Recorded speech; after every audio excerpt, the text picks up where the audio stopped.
Eh bien bonjour à toutes et à tous, vous êtes sur la chaîne des Intergalactiques pour un petit retour live émission.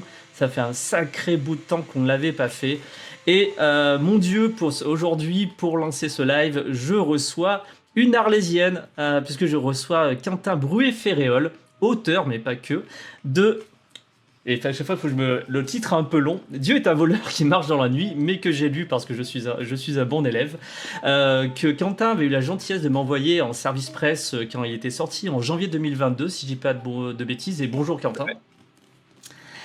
Euh, Bonjour. voilà, on entend bien Quentin, tout roule. On peut y aller. Donc voilà, et en fait on a eu plein de choses qui sont passées entre parfois manque de temps, toi qui es parti à l'étranger en début d'année, si je dis pas de bêtises. Voilà, il a fallu du temps pour qu'on arrive à caler enfin ce rendez-vous ensemble et on y est enfin Allez voir arrivé des aujourd'hui. sectes en Asie. Hmm. Je suis allé voir des sectes en Asie. Tu vas voir des sectes, voilà. Et ben du coup, quand tu m'avais contacté, Quentin, parlant de ta publication, enfin de ton livre qui sortait, tu m'avais dit, bah tiens, on peut faire une émission sur sectes et science-fiction. Derrière ça, j'ai donc lu ton livre qui parle donc du drame d'Evans Gate qui s'est passé à la fin, milieu des années 90. Et on va parler de ça ce soir. Mais avant ça, on va peut-être te présenter un petit peu tes activités nombreuses et variées, Quentin. Moi, je te connais parce qu'il y a 10 ans, on s'est rencontrés. Les Intergalactiques était un festival tout neuf, tout beau. C'était sa deuxième édition. Thème cyberpunk. Et je crois que c'est Tyrell qui est dans le chat qui m'avait parlé de toi. Ah, mais invite Quentin du Triangle. Super cool. Et tu étais venu faire une conférence de mémoire qui est en ligne d'ailleurs aussi, je crois, sur la chaîne des Inter. Et voilà, est-ce que tu peux dire un petit mot sur tes activités, sur le Triangle, sur ce que tu produis en fait? Eh bien, oui, non, alors, je me souviens très bien de cette conférence et je me souviens très bien des Intergalactiques. C'était vraiment très bien. Moi, j'avais passé un très bon moment. J'avais rencontré des grands de la science-fiction, en particulier Norman Spinrad, que grâce à toi, j'ai pu approcher, interviewer, et qui a écrit d'ailleurs sur la scientologie. Donc, alors, qu'est-ce que je fais? Je suis écrivain principalement. Donc, ce livre, Dieu est un voleur qui marche dans la nuit, c'est mon premier roman. Et pour parler de Tyrell, comment il me connaît, c'est que j'ai depuis plus de 10 ans maintenant un site. Alors, un site, plutôt, on va dire un flux. Aujourd'hui, on a des sites, puis ça devient des vidéos, Twitch, qui s'appelle Le Triangle.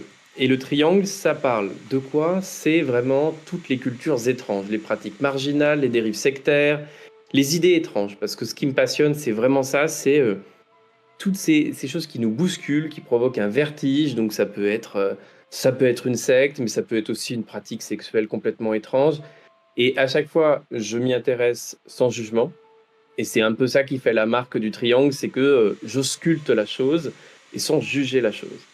Donc ça, c'est un petit peu L'œil du triangle ne juge pas. L'œil du triangle vous voit ce que vous êtes et vous regarde. Et Et pourquoi donc le voilà. Triangle? Pourquoi le triangle? Parce que Ouais. c'est le symbole du symbole. C'était vraiment...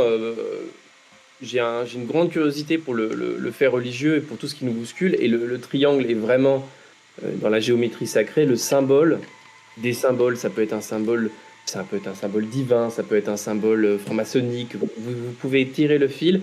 Quand on voit un carré, ça nous rassure. Quand on voit un triangle, tout de suite, ça nous procure une espèce de sensation qui est beaucoup plus liée. Alors, on peut parler de sentiments mystiques, de sentiments religieux, en tout cas quelque chose de l'ordre de la transcendance. Et chacun voit midi à sa porte. Donc c'est ça le triangle. Et après, il y avait l'idée aussi d'une troisième voie, parce que on est dans une société, je trouve, du pour et du contre. Et moi, ça ne m'intéresse pas trop.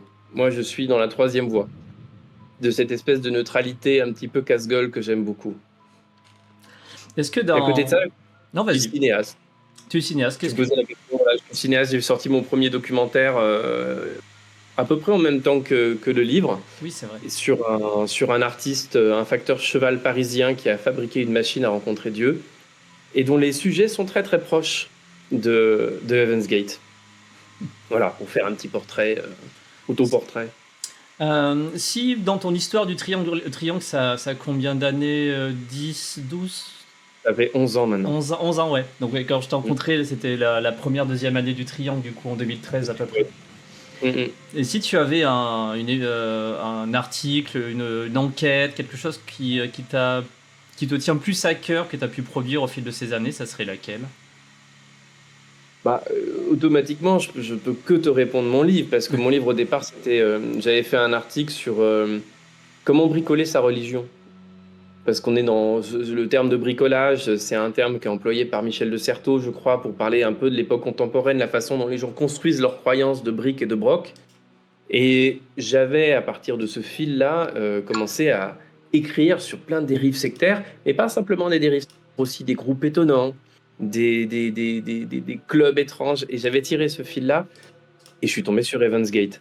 Mais après, il y en a plein d'autres. Il y a un article. Il y a un article, par exemple, j'ai pu interviewer un dolphinophile. Ok. Ok, c'est souvent ce qu'on me dit. Ok. Ok. Donc, un homme qui est amoureux d'un dauphin. Ok, d'accord. Mais c'est- Et j'ai pensé à Dolph. Moi, j'étais en train de réfléchir et j'étais en train de penser à Dolph Lundgren, donc je sais pas bah, pourquoi. Ah, d'accord. C'est ton côté cinéphile. Oui, ça doit être Non, ça. non. Et j'adore ces sujets-là qui font un petit peu peur, mais qui sont. C'était très intéressant de parler avec lui. Alors, c'est pas du tout de faire l'apologie de ces pratiques qui sont tout à fait néfastes. Là, pour le coup, je me permets de le dire. Mais c'est tout à fait intéressant de frôler, de fréquenter, d'essayer de comprendre ce qu'il peut y avoir là-dedans. Il y avait un. Ce qui était intéressant à l'époque, je pense qu'on est nombreux à avoir vécu la transformation d'Internet. Et le triangle, il est né à une époque, l'époque des sites, l'époque du SEO, Ouais. l'époque de Google, vraiment. Et les mots-clés qu'il y avait sur le triangle amenaient des gens très étranges. Et par exemple, j'avais beaucoup écrit sur le fait de vendre son âme au diable. Et pendant plusieurs années, le SEO aidant, je recevais plusieurs messages par jour de gens qui pensaient que je pouvais leur acheter leur âme Ah oui? et que j'étais. Voilà. Et que c'était extrêmement étrange. Et si vous allez sur le site et vous tapez comment vendre mon âme au diable et que vous allez dans les commentaires, vous allez rire. J'ai refait la même chose après avec les Illuminati. J'avais fait un article, c'était comment rejoindre les Illuminati, et j'ai reçu des centaines de CV pensant que j'étais T'avais un moyen? Illuminati.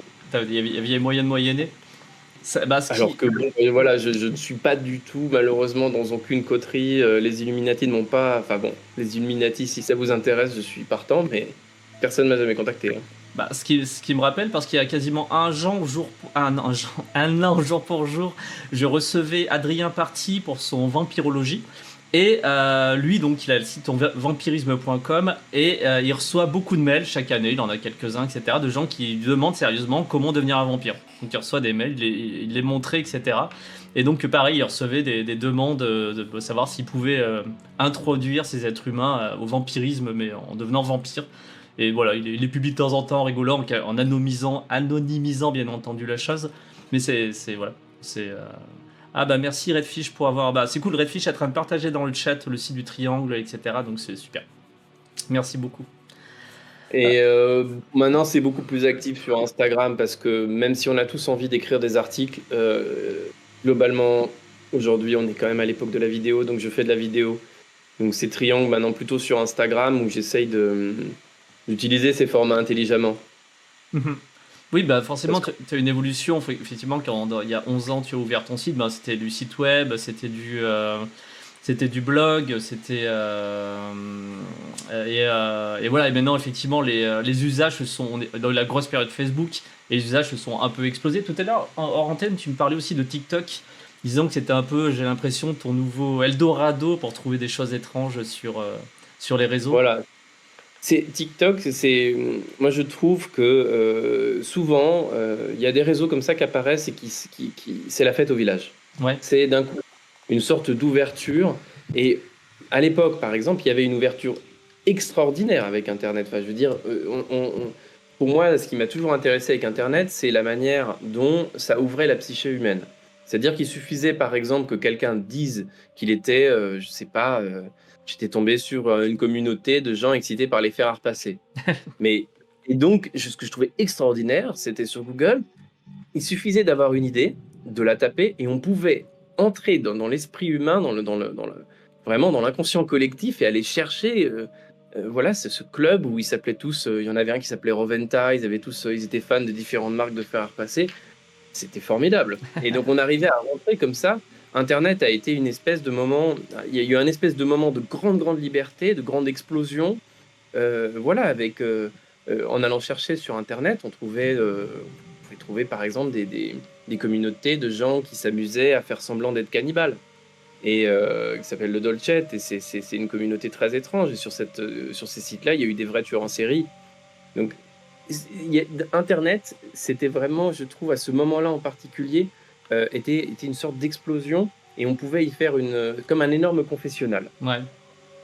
Et pour forcément ausculter l'âme humaine, c'était absolument fascinant parce que tout le monde se confiait à Internet et tout le monde allait sur Internet. Et donc, il y avait cette espèce d'explosion. TikTok, c'est beaucoup moins, je trouve. Je ne suis pas du tout aussi intéressé que par ce qui a pu se passer il y a quelques années. Mais on y trouve, je pense, un retour du live, par exemple, de live complètement délirants, Mhm. énormément de dérives sectaires, énormément de voyants, énormément de petits gourous. Et c'est absolument fascinant de voir là où il y avait cette espèce de rêve début d'Internet, de l'avènement de quelque chose qui allait faire advenir le savoir, l'idéologie de Wikipédia. Euh, et là, on se retrouve dans un réseau qui fait exploser les rationnels. Et qui fait exploser l'irrationnel parce que c'est une toute petite fenêtre avec des choses très directes. Et donc sur TikTok, on trouve des choses complètement fantasques. C'est Et l'interactivité de TikTok, et c'est l'interactivité du direct. Donc par exemple, il y a un gourou sur TikTok qui se filme, il est comme ça sur l'écran, vraiment, il n'y a que sa tête, et les gens lui posent des questions. Et il est extrêmement agressif en plus, il est extrêmement flippant. Oui, en plus, alors ça, je peux pas l'affirmer, etc. Mais j'ai lu un article dernièrement, j'ai complètement oublié ma source, etc. Mais qui disait en gros que la nouvelle génération était très tournée vers l'occulte, justement. Apparemment, il y avait un retour de l'occulte dans la nouvelle génération. Voilà, j'ai pas assez de sources pour affirmer vraiment d'où venait, etc.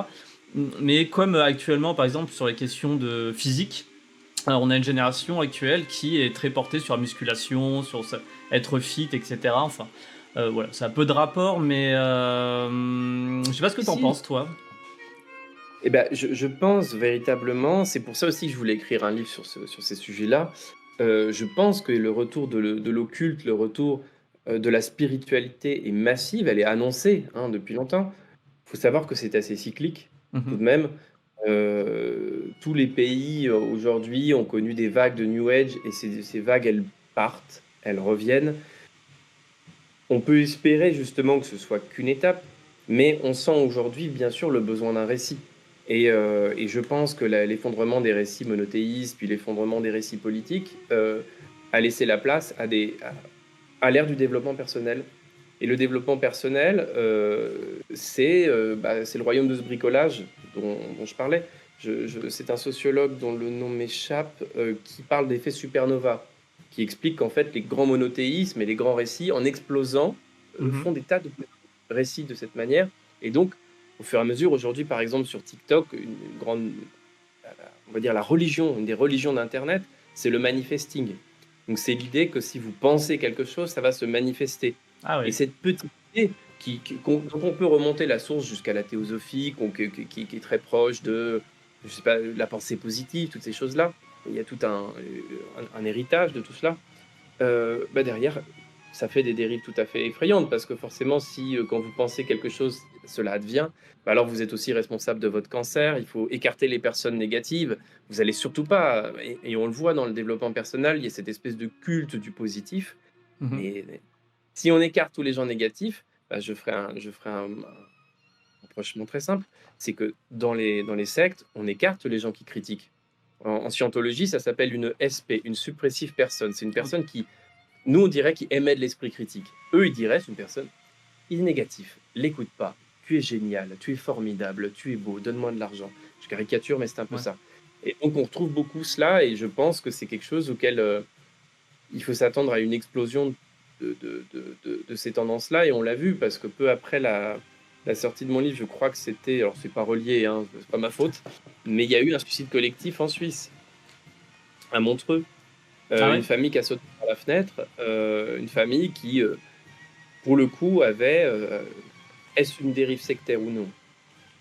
Difficile, ils étaient 4 ou 5. Mais leur nourriture, c'était uniquement internet. C'était pas du tout, il n'y avait pas un gourou, il n'y avait pas un messie qui était venu leur retourner la tête, il n'y avait pas Charles Manson dans le coin. Donc aujourd'hui, les gens se manipulent tout seuls. Et comment on fait face à ça? Moi, je pose la question. Je suis là pour poser des questions, après les gens se débrouillent. Bah, on peut peut-être du coup aller un peu, suite à cette réflexion, aller un peu en direction de ton livre, puisque donc, Oui, oui. même on peut, on pourra revenir, et cetera, mais juste ça m'a fait poser une question, parce que dans ton livre, on découvre notamment, c'est le moment de rouvrir mes petites notes que j'avais pris intelligemment au fur et à mesure. Voilà, en fait, les dérives sectaires qui ont vraiment explosé, si j'ai pas de bêtises, dans les années 70 en Amérique, dont est issue notamment la secte d'Evans Gate, dont on va parler. Et même, on va même commencer par ça. Est-ce que tu peux présenter la secte d'Evans Gate? Qu'est-ce que c'est et de quoi c'est parti? Bah, Evans Gate, c'est le plus grand suicide collectif sur le sol américain, en mars 1997. Il y a 3 grands suicides collectifs américains. Le plus important a lieu au Guyana, c'est le Temple du Peuple. Euh, et il y a Waco, qu'on peut qualifier de suicide collectif, c'est un peu plus difficile. Mais Evans Gate, c'est vraiment pas tant que c'est un suicide collectif, puisqu'ils ont fait des vidéos où ils expliquaient leurs gestes, Mhm. ils ont laissé des mots, il y a des témoignages. La chose n'a pas du tout. La police, l'enquête de police a été extrêmement brève. Quand on pense par exemple au suicide du Temple solaire, énormément d'enquêtes, énormément de questions jusqu'à aujourd'hui, des débats. Evans Gate, aucun débat. Evans Gate, c'est une secte qui a commis un suicide collectif sur 3 jours, tranquillement, pas de violence. Ils s'aidaient les uns les autres. Ils se sont suicidés avec un mélange de phénobarbital et de porridge à la pomme pour que ce soit agréable. Et ils se sont juste allongés et ils se sont endormis. Et ce qui est stupéfiant, c'est déjà cette façon dont cette secte croyait tellement qu'il n'était pas en train de se suicider qu'il n'y a pas le moindre signe de contestation. Et Evans Gates, la particularité, c'est justement, et on est un peu là pour ça, l'aspect science-fiction. Mhm. Euh, si je vous montre par exemple le visage, ça c'est une peinture qu'on a retrouvée dans la villa où ils se sont suicidés. Ça c'est le visage de leur dieu. Ça va forcément vous faire penser à quelque chose. Il y a pas du tout c'est pas le dieu à barbe de la chrétienté. C'est les petits gris avec une grosse option X-Files qu'on connaît bien. Et Evans Gate, ce qui est stupéfiant, c'est que c'est une secte qui est totalement empreinte de science-fiction. Pourquoi ils se sont suicidés? Ils ne se sont pas suicidés, ils pensaient se télétransporter dans un vaisseau spatial dont ils pensaient qu'il était caché dans le sillage de la comète de Hale-Bopp qui passait près de la Terre. Donc eux, ils pensaient qu'il fallait quitter leur corps pour devenir un extraterrestre et partir dans l'espace parce que la Terre était vouée à une apocalypse qu'ils appelaient le recyclage. Et ce qui est stupéfiant dans cette scène, je pense que beaucoup d'entre vous ont peut-être vu les photos, c'est que ils sont tous allongés. Alors c'est une villa, la villa dans laquelle on les retrouve morts. Ce qui est stupéfiant, c'est que c'est une villa de luxe, hein. C'est plus tard, Bill Gates s'installera pas très loin du quartier où ils sont. Donc c'est une villa où il y a une piscine, c'est complètement incroyable. Et ils sont en tenue qui ressemblent à des kimonos, un peu des tenues un peu de type Starfleet. Et sur ces tenues, où est-ce que je l'ai mis? Sont cousus des patchs. Et ces patchs, je ne sais pas si vous pouvez bien voir, c'est une réplique qui est relativement exacte. Ces patchs, il y a écrit Evans Gate Away Team. Alors je ne sais pas s'il y a parmi vous des Trekkies, mais la Away Team dans Star Trek The Next Generation, c'est celle qui va en mission. Donc en fait, ils avaient fini par se convaincre qu'ils étaient en mission et qu'ils revenaient de mission. Donc c'est quand même, quand on pense, je voyais quelqu'un tout à l'heure dans le chat dire, parler de Richelieu, du sketch des inconnus. Alors là, on est par rapport à Richelieu et à l'Inde, là on est dans l'espace le plus complet. Et la scène a énormément choqué parce qu'en plus, ils ont sur les corps des grands voiles violets qui ressemblent un peu à la fois, les couleurs évoquent le christianisme et à la fois on dirait des ailes, donc avec le thème de l'envol. Et donc Heaven's Gate, c'est une secte de science-fiction. Et ça, forcément, je pense que pour des amateurs de science-fiction, ça interroge, ça pose énormément de questions sur comment c'est possible de se suicider tranquillement à plusieurs. Qu'est-ce qu'ils croyaient vraiment? Est-ce que c'était juste des fous? Et nous qui sommes tous des fans de science-fiction, on peut se poser la question, est-ce que la science-fiction a vraiment quelque chose à voir là-dedans? Est-ce qu'elle est responsable? Est-ce qu'au contraire, elle est victime de cette histoire? Plein de questions que je me suis posées, forcément. Désolé, hein, j'ai pas l'impression. Je bouge un petit peu, c'est juste que je voulais mettre une photo d'Evans Gate sur Twitch et en fait, mon Discord est galère un peu à ça. Bah, Oh, mais il n'y a bon. pas de... C'est bon, je l'ai. Donc c'était la photo des corps dont tu parlais, bon, qui sont très. Voilà, je la mets à l'écran.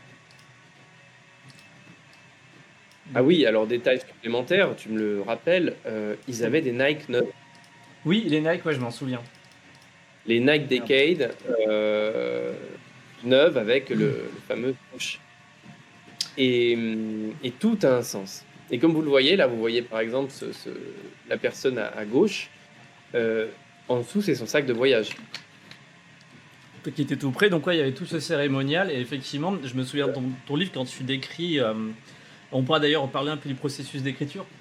Quand tu décris ce qui se passe, donc quand les policiers sont rentrés, effectivement, il y avait cette impression il y avait une incompréhension totale avec cette cérémonie qui était cet aspect cérémonial qui était mis en place sur ce suicide. Oui, parce que Heaven's Gate, je vais tout de suite faire un rapprochement. Spock, par exemple. Et après, ça va nous mener à la scientologie, à tout un tas de choses, à Renebard, parce que tout ça est très lié. Heaven's Gate avait vraiment l'idée de tout contrôler. Tout contrôler, ça veut dire... Donc quand je dis Heaven's Gate, je pourrais même préciser maintenant Marshall Applewhite et Bonnie Lou Nettle, qui sont les deux fondateurs. C'est un couple de fondateurs. Et eux, leur idée, c'est que c'est un mélange entre la Bible, la théosophie et la science-fiction. Et leur idée, c'est le corps, c'est qu'un réceptacle. C'est pas important, ils appellent ça un véhicule. Et tout leur travail, ça va consister à contrôler son véhicule. Votre véhicule, il a plein de réactions. Il a des soupapes, il a des vis. Tout ça, il faut faire en sorte de le contrôler. Et donc, la secte va peu à peu manipuler ses adeptes pour qu'ils aient vraiment l'impression que leur véhicule et leur âme sont des choses absolument distinctes. C'est une forme de dépersonnalisation, c'est extrêmement pervers. Et au bout d'un moment, ils devaient dire « mon véhicule ressent ceci, mon véhicule ressent cela ». Et donc, pour travailler cette espèce de dépersonnalisation, ils avaient des références. Notamment, ils disaient cette phrase « si vous aimez Star Trek et que vous connaissez Star Trek, c'est la meilleure base pour nous rejoindre ».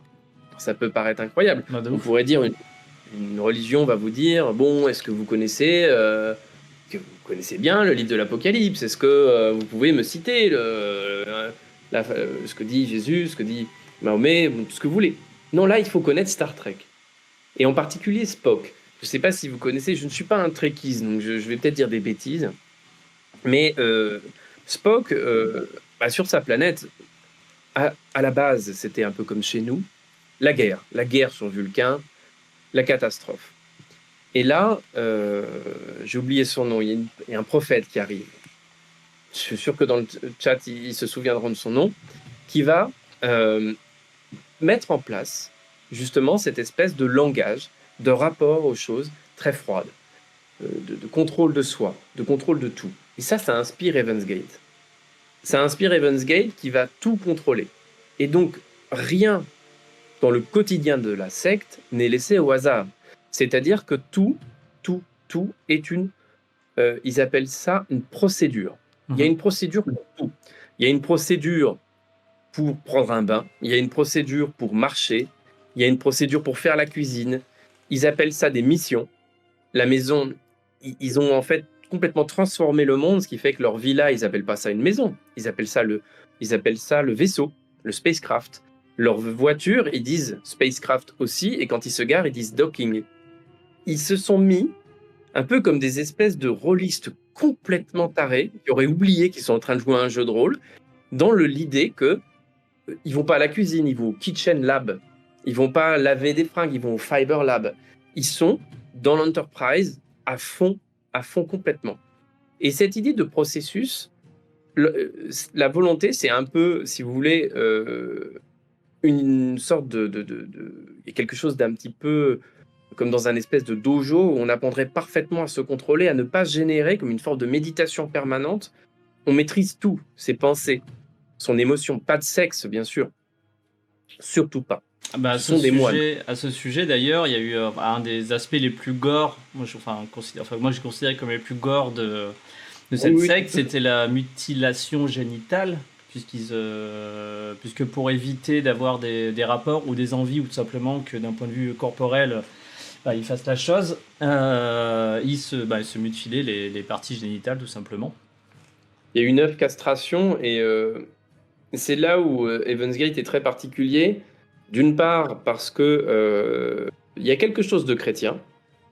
Et en même temps, pourquoi le font-ils? Donc il y a un côté faire souffrir le corps, comme souvent dans les dérives sectaires, c'est un mélange. Quand on a découvert Heaven's Gate, tout le monde s'est dit c'est des fous poubelles. Et moi justement, mon idée c'était vraiment, et je suis pas le seul, ça n'existe pas les choses sans logique. Quand on découvre le site internet, vous pouvez le faire, c'est heavensgate.com. Donc moi, on en reparlera, mais c'est en découvrant le site internet que je suis devenu obsédé par la secte. On ne comprend rien. Et moi, je me suis dit, je ne m'arrêterai que quand je comprends tout ce qu'ils disent. Ça m'a pris beaucoup de temps parce que c'est une logique interne très bizarre. Et pour revenir aux castrations, ce qui est très étrange, c'est que pour eux, ils disaient, bah, quand il y a une machine dont un morceau ne marche plus, qui vous dérange, et bah, vous le coupez. Tout simplement. Ils se sont battus pour avoir le droit d'être castrés et donc de ne plus avoir, en tout cas avoir une diminution du désir sexuel. Et c'est là où c'est extrêmement pervers, mais en même temps, vous avez des gourous qui sont des manipulateurs. Peut-être là, certains d'entre vous se posent la question, mais alors est-ce que ce gourou était un pur manipulateur? C'est très difficile à dire parce que lui, il est passé deuxième ou troisième. Il a aussi fait cette procédure et avec une certaine joie. Donc c'est là où vraiment, et c'est ça qui est fabuleux quand on traite de sujets réels, c'est que on se croirait dans de la science-fiction, sauf que c'est parfaitement réel. Et quand je dis fabuleux, c'est qu'on dirait une fable, on dirait quelque chose que j'aurais absolument inventé. Et pourtant, tout ce que je vous raconte est vrai. Et là, c'est juste le début le haut de l'iceberg. J'avais noté. Bon, après, faut pas, pour le moment, c'est cool, on suit plutôt un truc pas trop mal. Je vais peut-être baisser un peu la musique en fond, elle me semble un tout petit peu forte. Enfin, c'est parfois, elle augmente comme ça. Notamment bah, sur l'aspect sectaire, les petites notes que j'ai prises au fil de la lecture, c'est aussi une secte qui, à un moment, enfin, il y a ce passage qui donne de l'argent aux gens qui partent. On a toujours le sentiment que quand on a une secte, et ben, elle va tout faire pour que les gens restent, etc. Et notamment le dénuement monétaire, on va dire, joue là-dedans. Et là, à un moment, il y a des personnages. Du coup, c'est pas des personnages. Tiens, on va y arriver. Qui part et il file 1000 balles en mode bon bah tiens, c'est pour t'aider à rentrer chez toi, quoi. Donc cette emprise reste vraiment très, comme tu le disais déjà un petit peu, mais vraiment très étrange d'un point de vue les emprises habituelles telles qu'on se les figure dans les sectes. Je pense aussi on imagine des groupes très, voilà, on peut pas sortir. Par exemple, si on prend la famille de Charles Manson, vers la fin, je sais pas si tu connais l'histoire, mais vers la fin, il les a emmenés dans la vallée de la mort. L'un des buts de les emmener dans la vallée de la mort, c'est qu'ils ne pouvaient plus sortir. Il avait les seules voitures, personne n'avait d'argent, donc il y avait cette idée, en effet, de claustration. On le retrouve aussi avec le Temple du Peuple, où il emmène tout le monde au Guyana. Donc là, très difficile. Mais il y a beaucoup de sectes où, en fait, ça peut agir comme un... Vous dites à quelqu'un que la porte est ouverte. est-ce que ça lui donne plus envie de sortir ou de rester? Vous voyez, il y a ce truc de: «Mais bien sûr que je ne te retiens pas». Et c'est comme une entreprise. Une entreprise, elle veut recruter les meilleurs et elle veut pas que quelqu'un reste, en étant plus content d'être là. Donc soit vous avez la personne, soit vous l'avez pas. Et au bout d'un moment, Heaven's Gate, c'est très difficile de se figurer, si le gourou était manipulateur et génial ou s'il était juste sincère dans sa folie. Et j'ai tendance à pencher pour la sincérité, et l'idée qu'au bout d'un moment, justement, c'est une dérive sectaire qui n'était pas, dans une optique de croissance. Jamais ou alors au tout début, il est dans une optique de croissance, mais c'est une secte qui va très vite vouloir se renfermer et en cela, elle s'inscrit dans quelque chose de beaucoup plus monacal, que prosélyte. C'est beaucoup plus, si tu réussis à nous trouver, tu vas y avoir des épreuves et peut-être que nous allons t'accepter. C'est très sélect et une secte en cela est un club et c'est pour ça que les gens ont du mal à partir parce que c'est comme quand vous avez beaucoup parié, vous avez beaucoup misé, bah, plus ça c'est un vrai biais, hein, j'ai oublié ce nom, c'est un biais cognitif.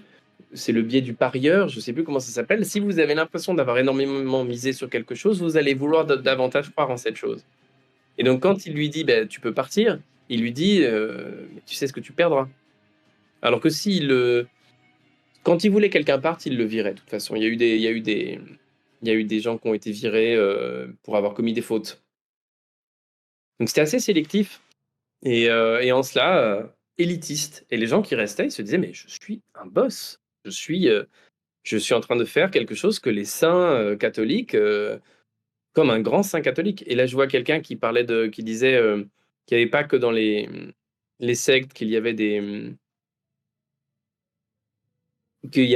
castrations, en effet.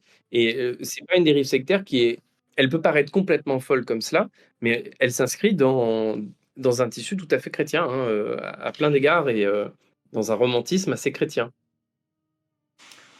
Et mais d'ailleurs, à un moment, donc le gourou, j'ai oublié son nom, c'est Thiébo, hein, c'est ça, ou Boeti, doute de sa propre. Il y a un passage où en fait la comète est passée, c'était le bonsoir, je crois que c'était au début des années 80 de mémoire. C'était le Ouais. bonsoir, tout était prêt, genre ça y est, on y est. Et finalement, bah, il s'est absolument rien passé. C'était le premier, il a commencé à même lui douter de sa propre religion en disant bah, en fait, je suis en train de faire je suis à côté de la plaque, etc. Et ce sont ses adeptes qui lui ont remonté le moral, en gros, grossièrement, pour qu'il se relance et en disant bah, ce sera pour la prochaine, quoi. Oui, et pourquoi je me suis intéressé à cette secte en particulier? Alors, comme je vous le disais, moi, je trouve que toutes les dérives sectaires, on a tendance à mettre un mur autour, se dire, voilà, bah, il y a les gens du temple solaire, il y a nous, il y a, les complotistes, il y a nous. Moi, je pense que c'est un spectre qui est extrêmement facile à franchir et je me suis beaucoup intéressé à différentes, sectes et à chaque fois, ça nous apprend quelque chose sur nous-mêmes. Ça nous apprend à quelque chose, c'est pas parce que c'est une secte complètement fantasque que ça ne parle pas absolument de notre époque et de l'âme humaine et de nous maintenant. Et ce que je trouvais extrêmement intéressant avec Heaven's Gate, c'est que justement, le gourou, parfois, c'est ses adeptes qui le relancent.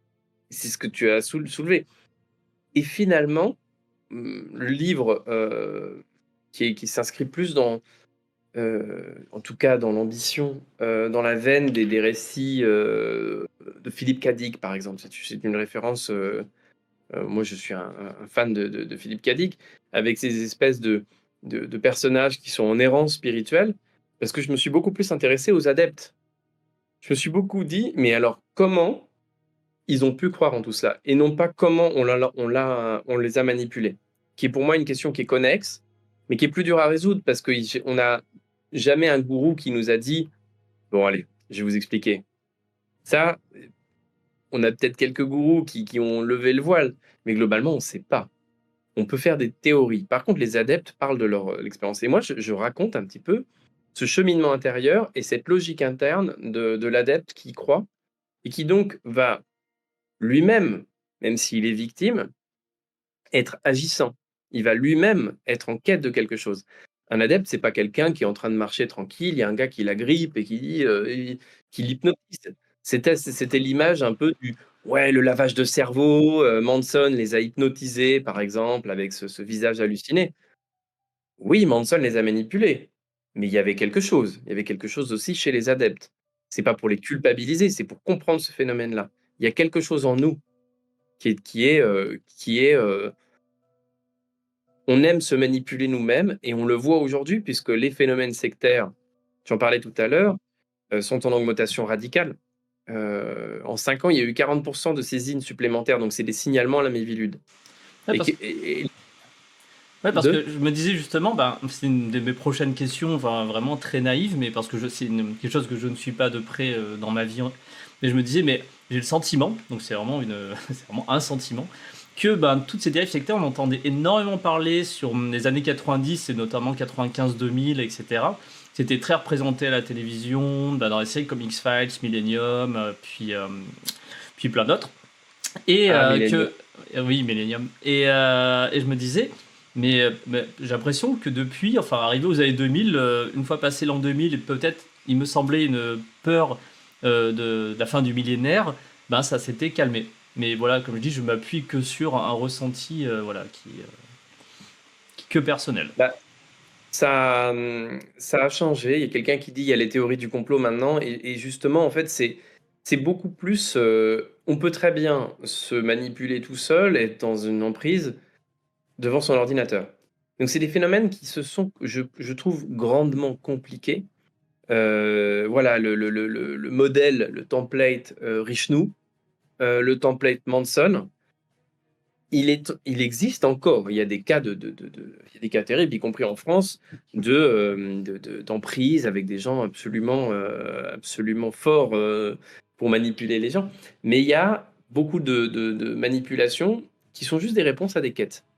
Et donc le problème, c'est que c'est comme dans tous les marchés, il y a une demande. Il y a une demande aujourd'hui pour, des explications. Il y a une demande pour, trouver sa place dans le monde. Il y a une demande pour, aussi, oui, reprendre le contrôle. Et d'où tous ces désirs, parce qu'on parle beaucoup des biais cognitifs. C'est tout à fait important d'en parler. Mais je trouve intéressant aussi de parler des désirs qui sont les nôtres, qui font qu'on va chercher, par exemple, on a besoin de croire. Pourquoi est-ce qu'on a besoin de croire? Est-ce qu'on a besoin de croire parce qu'on a peur? Est-ce qu'on a besoin de croire parce qu'on a de l'espérance? Est-ce que, justement, la science-fiction est fascinante à ce titre? Parce que la science-fiction est un genre littéraire qui normalement était, on va dire, habité de l'idée d'une utopie scientifique, même assez pragmatique. La science va régler nos problèmes, peut-être régler la question de Dieu. Et finalement, très rapidement, la science-fiction est devenue peut-être, je fais une généralisation abusive, mais un des genres les plus mystiques. Un des genres les plus mystiques avec, bien sûr, des grands films de science-fiction, en particulier dans le space opéra, qui sont, toujours avec ce thème du messie. Que ce soit traité de façon très, naïve, comme dans Star Wars ou critique dans Dune, mais la mystique est traitée dans la science-fiction.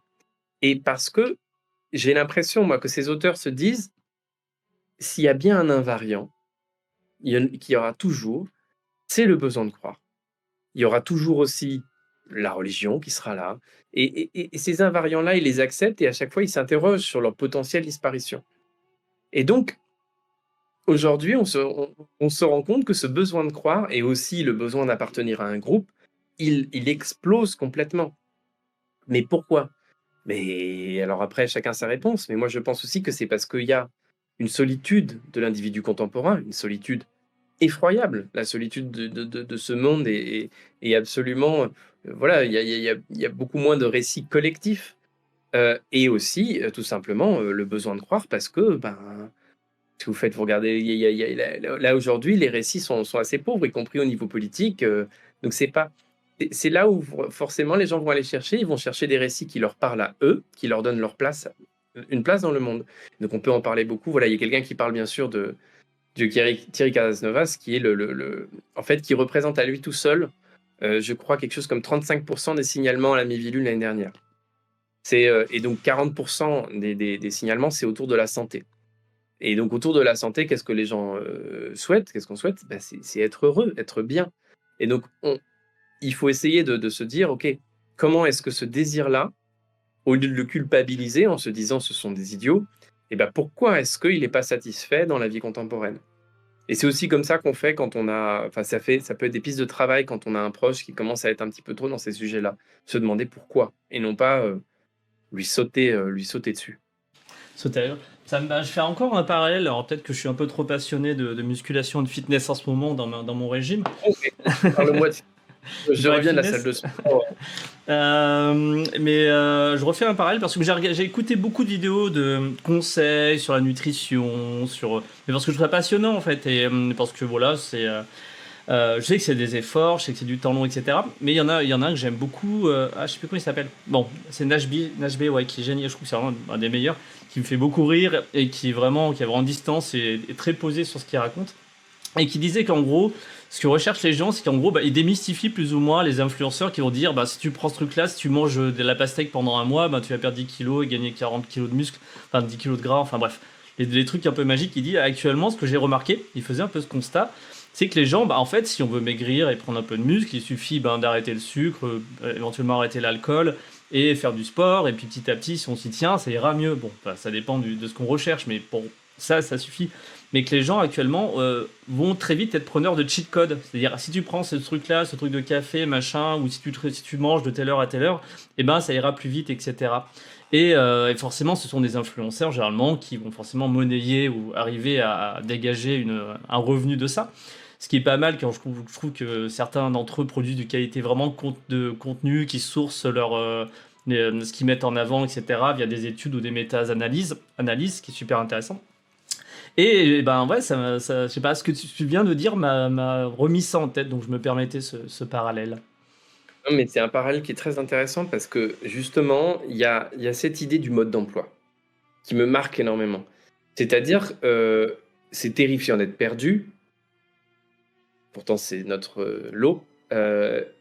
Et je pense aujourd'hui qu'il y a cette idée que on peut résoudre une question si on s'y met, si on y croit. Et donc, how to. C'est vraiment la culture du didacticiel, du comment on va faire. Et moi, je vais te donner les trucs et tu vas suivre, tu vas regarder les vidéos. On fait tout ça, moi je fais ça tout le temps, hein. J'adore, je regarde des vidéos YouTube pour savoir comment faire ci, comment faire Ah ça. pareil. Et c'est appliqué à la religion. C'est-à-dire que des religions comme Heaven's Gate ou la Scientologie sont justement des religions du how to. Le problème de l'esprit humain, la scientologie de base, c'est apparu, on en reparlera peut-être dans Outstanding Science Fiction, comme la dianétique, une solution pour contrôler votre esprit. Et c'est à peu près exactement pareil que la pastèque. Et là, j'ai un livre qui m'a été donné, enfin, que j'ai acheté auprès d'Evans Gate. Donc, parce que Evans Gate existe encore, hein. Et donc, regardez, c'est le livre d'Evans Gate qui s'appelle How and When, quand et comment entrer au paradis. Et donc, c'est le manuel. Là, ça parle pas des pastèques. Par contre, il y a des recettes de lavement dedans. Ah. Notamment un lavement au piment de Cayenne qui s'appelle le Master Cleanser. Et le Master Cleanser, c'est marrant parce que c'est la méthode, maintenant on appelle plutôt ça la méthode Beyoncé parce que c'est sa méthode favorite. Alors, c'est pas eux qui l'ont inventé, mais un point commun entre Beyoncé et Evans Gate, le piment de Cayenne. Et donc ça, c'est le livre où il y a toutes les méthodes pour entrer au paradis. Et si vous suivez vraiment, étape 1, étape 2, qu'est-ce que je fais ensuite Et comment ça a été. Comment tu t'es retrouvé à l'avoir entre les mains? Ça a été donc imprimé, distribué en librairie en son temps? C'est quelque chose qui a été retrouvé après coup? C'était un PDF en ligne? Comment cet objet existe en fait? Bah alors, moi, donc j'ai commencé à m'intéresser à Evans Gate il y a 10 ans, parce que je suis quelqu'un d'à la fois passionné et de très lent. Et je tombe sur Evans Gate, je me rends compte, là, le site que certains d'entre vous sont allés voir, vous êtes peut-être demandé comment ça se faisait qu'il était encore en ligne. Puisque je vous ai dit aussi qu'ils sont tous morts, vous avez fait le rapprochement. Donc s'ils sont morts, à moins qu'il y ait quelqu'un qui ait payé je ne sais quelle somme pour que ce soit en ligne pour toujours, ils ne devraient plus l'être. Et donc j'ai fait à l'époque, il n'y avait pas d'adresse dessus. J'ai fait un Wiz pour avoir et je suis tombé sur un mail. Vous savez, le WHOIS, c'est pour savoir qui paye l'abonnement. Alors parfois c'est anonyme, là il y avait une adresse. Donc j'écris et ils me répondent. Et alors là, je suis. Il y a plein de gens qui l'ont fait depuis, mais moi à l'époque, franchement, personne ne l'avait fait. Et je me suis dit, ça peut être un formidable sujet. Je me suis dit, je vais faire un article. L'article est devenu un très long article. L'article est devenu un livre. Bon. Et ça m'a pris des années. Mais donc, c'est là, sur ce site-là que deux anciens adeptes d'Evans Gate, qui n'ont pas du tout, qui ont quitté la secte, je pense, au bout d'une dizaine d'années, de 7-8 ans, parce que ça a été assez long, hein, le règne d'Evans Gate, et ben ils distribuent ces livres-là. Vous pouvez les acheter auprès d'eux. Donc moi, ils me l'ont envoyé depuis Phoenix en Arizona, et je suis passé à Phoenix en Arizona. Je leur ai envoyé plein de mails. Ils n'ont jamais voulu me rencontrer. Ils n'ont jamais voulu rencontrer personne, ces deux-là. Il y en a d'autres. J'ai rencontré d'autres adeptes beaucoup plus sympathiques. Eux, ils sont terrifiants, ils font des procès à tout le monde. Mais donc voilà, c'est. Et ce qui est fabuleux, si vous allez sur ce site, vous pouvez faire une petite expérience. Je ne sais pas si certains d'entre vous là sont sur leur ont les moyens d'aller jeter un œil sur le site internet. Vous ouvrez le site, et si vous voulez avoir une sorte d'ouverture secrète sur la pensée d'Evans Gate, vous allez tout en bas. Et je ne sais pas si vous savez, mais à l'époque, pour faire du SEO, c'était assez barbare. C'était pas aujourd'hui. Aujourd'hui, c'est très compliqué le SEO. C'est vraiment compliqué. Vous allez tout en bas et vous sélectionnez dans le noir. Vous verrez, il y a une barre, il y a un endroit où il n'y a plus rien. Et là, vous allez voir qu'il y a des mots qui apparaissent. Il y en a, je crois, à peu près entre 100 et 200. Et ce sont des mots-clés sur lesquels Evans Gate voulait être référencé. Et donc, c'est du référencement barbare. Mais ce qui est incroyable, c'est que c'est presque. Alors, ce qui est Wow. Alors, ce qui est assez fabuleux, donc moi, je suis en train de regarder ce site-là. Je fais partie des cliqueurs compulsifs. Je ne sais pas s'il y a d'autres gens qui sont comme moi. Vous savez, j'ai la souris, je clique et je sélectionne le texte. Et d'un coup, je découvre ce texte qui est dans le vide. Et ce qui est fou, c'est que tout à fait, ce sont des mots-clés. Mais ça en dit long sur leur positionnement religieux. Et ce qui est incroyable, c'est que vous avez que des choses religieuses là-dedans. Si vous regardez bien, je crois que c'est le dernier ou l'avant-dernier mot-clé, il y a Yoda. Alors pourquoi une secte voudrait se positionner sur Yoda? C'est plus bas. À gauche. Ah oui, c'est bon. Ouais, pense à gauche, voilà. Ouais, je l'ai. Vous voyez, Yoda, yoga.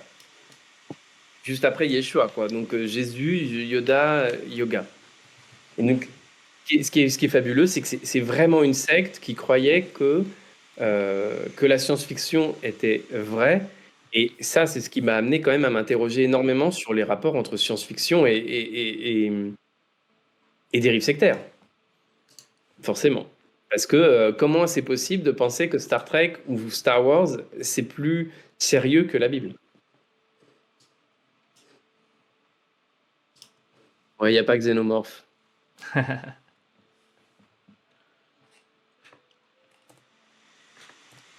Là, le site fonctionne vraiment plus. Tiens, je voulais parler un petit peu quand même de ton processus d'écriture pour le livre. Donc tu en as déjà un petit peu parlé en expliquant que tu étais parti d'un article qui a évolué pour devenir ce livre. Donc c'est un livre que j'ai qualifié notamment dans la communication de cette émission comme un docu-fiction. Puisque c'est romancé, tout simplement, puisque les personnages parlent, tu décris leurs pensées ou leurs actions, comment tu as travaillé pour raconter, pour avoir cette narration, pour raconter ces personnages, pour suivre le fil directeur, donc on va dire du héros de ce livre qui traverse un peu toute cette période. Quel était ton angle de travail pour ça? Eh bien, je ne sais pas si c'est un docu-fiction, mais en effet, je regarde beaucoup de docu-fiction, je fais du documentaire à côté, donc c'est évident que ça m'influence. Moi, mon mode de travail, ça a d'abord été une énorme enquête en retrouvant des gens, en les contactant. J'ai discuté avec plein de survivants d'Evans Gate, j'ai discuté avec des gens qui les ont connus. Et donc, il y a eu déjà cette prise d'information considérable parce que je voulais savoir s'il y avait assez. Il fallait que j'ai tout pour savoir comment le raconter. Donc, ça a été très, très long. Parce que, contrairement à ce qu'on peut penser, Oui, c'est une histoire qui a été racontée, mais qui a jamais été vraiment racontée du point de vue des adeptes. C'est souvent une histoire qui est racontée un peu de la même manière, c'est-à-dire qu'on va raconter, la vie des 2 gourous, que je raconte aussi, hein, mais qui est peut-être un petit peu plus connue. Là, je voulais vraiment prendre le point de vue d'un adepte et ça, c'était vraiment mon but. Après, je pense que j'écris, j'allais dire comme, tout romancier, c'est-à-dire qu'il y a vraiment, une fois qu'on a l'histoire, on décolle. Donc ce qui m'intéressait, c'était de faire un récit qui peut parler même à quelqu'un qui ne s'intéresse absolument pas à Heaven's Gate, qui a envie de mystère, qui est curieux de savoir comment, un esprit peut se dissoudre comme ça dans un collectif, qui veut, vivre, une aventure sur les routes américaines. Donc là, mon procédé, on va dire que c'était à la fois celui d'un journaliste et à la fois celui d'un romancier et c'est pour ça que j'ai fini par parler d'un roman, c'est que je trouve parfois un petit peu, exagéré de parler de non-fiction. C'est Mmh. toujours un peu de la fiction quand même. Je trouve que ce mot de non-fiction est un peu, il y a peut-être des romans qui méritent ce nom, hein, des livres qui méritent absolument ce nom. Je suis pas, un connaisseur, je vais pas juger. Mais, moi j'ai préféré parler de romans parce que mon but c'était de faire quand même une reconstitution et après de faire le travail du romancier, c'est-à-dire, bah, après de me laisser porter parce que les choses, ce que les choses m'évoquaient et de D'accord. faire des connexions. Et donc, j'ai eu un moment de pur fétichisme des détails. Donc il y a un moment, il y a un gars qui mange de la glace à la noix de pécan, je sais qu'il a mangé de la glace à la noix de pécan et qu'il avait un impair jaune parce que, j'ai trouvé un article et concordance. J'ai vraiment fait un travail journalistique, mais il y a un moment, il a fallu larguer les amarres et que j'assume de raconter l'histoire et l'histoire qui se passe dans la tête des gens, même eux ne peuvent pas vous la raconter. Ils peuvent en témoigner, ils peuvent vous dire ce qu'ils ont pensé vivre, mais après, il y a un travail de romancier qui est à faire pour, ouais, pour faire vivre cette histoire-là. Plus que simplement je suis pas là pour la consigner et Mmh. encore moins, ne consigner que ce que la version des adeptes. Parce que forcément, moi, je n'ai pu parler qu'à des adeptes ou des gens vraiment très concernés par l'histoire. Pas des gens Il y a pas de gens objectifs dans cette histoire. Vous avez pas un flic qui vous dit, bah, j'ai les rapports de police, hein, ça dit que les gens se sont suicidés en ayant mangé du poison et que, certains ont été étouffés avec des sacs en plastique. Mais si j'avais mis ça dans enfin, ça suffit pas à faire un livre, hein, je pense. Et comment donc tu as eu ton livre avancé et comment, as-tu trouvé? Est-ce que c'était difficile? Comment as-tu trouvé un éditeur, tout simplement pour le publier, le distribuer? C'était une étape difficile sur un sujet aussi précis qui je me rends pas compte à quel point ça peut parler éventuellement au grand public, ou pas, enfin voilà.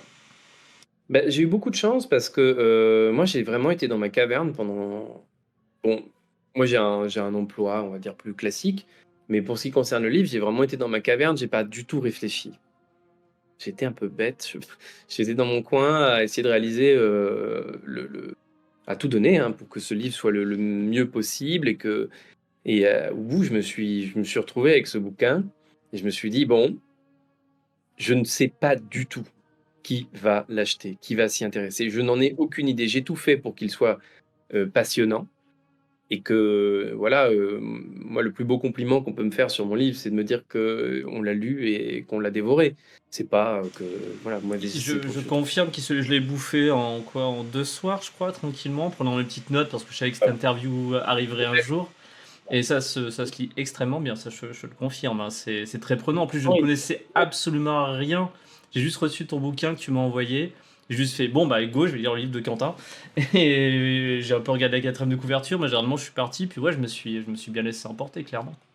Ça me fait très plaisir parce que je sais que tu lis quand même beaucoup de science-fiction donc parce que c'est vrai que mes références sont assez science-fiction, sauf que forcément c'est une histoire vraie. Donc les éditeurs de science-fiction, je me suis dit: «Ils vont pas vouloir de moi non plus» et je suis tombé sur j'ai envoyé à la bonne personne au bon moment. Je pense que dans les affaires littéraires, il faut un mélange de travail et de gros coups de peau et je pense que je suis tombé sur la bonne personne au bon moment, qui a aimé mon livre et c'est allé très vite. Vraiment, c'est la première personne que j'ai contactée et c'est vraiment, voilà, j'ai trouvé mon éditeur et ces histoires-là arrivent donc